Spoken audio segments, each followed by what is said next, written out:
මෙතන ඉඳන් තැපැල් කන්තෝරුවට කොච්චර දුරද? කිලෝමීටර් 2ක් වගේ තියෙනවා.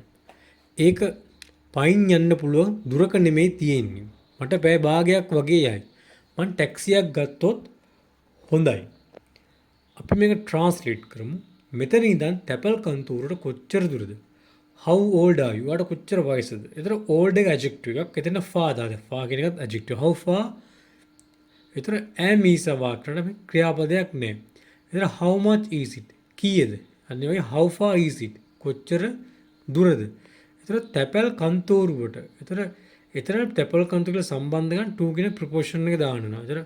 එතන it is the post office කිව්වොත් ඒකේ තිරුම ඒ තැපැල් කන්තෝරු. මේ තැපැල් කන්තෝරුවනේ ද දානවා. තැපැල් කන්තෝරුවක් නෙමෙයි. එතන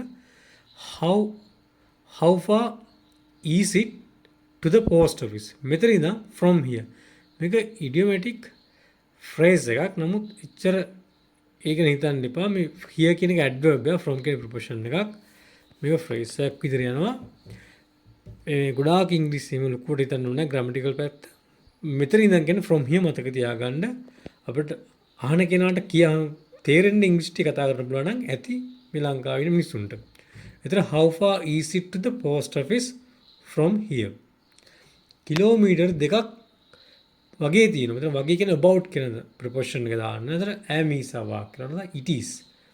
එතන it is about 2 kilometers. එතන it is about 2 kilometers. Kilometre 2ක් වගේ තියෙනවා. ඒක පයින් යන්න පුළුවන් දුරක නෙමෙයි තියෙන්නේ.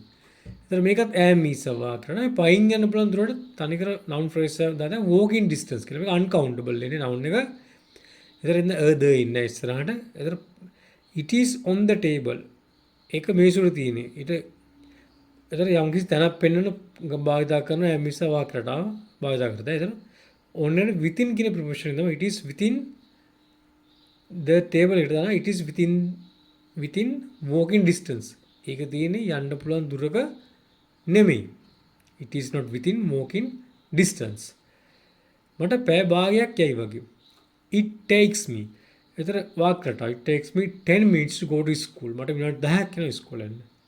එතන future tense යයි වගේනේ. එතන ඒක I will eat. ඒක උදාහරණ. එතන පැය භාගයෙන් half an hour. එතන වෙන උදාහරණයක් half a cake. cake භාගයක්. එතන cake එකේ භාගයක්. cake එකේ භාගයක්. එතන පැය භාගයක්. එතන මේ half එක a few a lot වගේ quantifier එකක් විදිහට තමයි මෙතන භාවිත කරන්නේ. ඒකයි මේ ඉස්සර other ඉන්නේ. එතන it will take me half an hour. මට පැය භාගයක් යයි වගේ. මම ටැක්සියක් ගත්තොත් හොඳයි. I had better go home. මම ගෙදර ගියොත් හොඳයි. අන්න ඒ වගේ වාක්‍යයක් අතර ටැක්සි එක ගන්න take a taxi. එතන I had better take a taxi.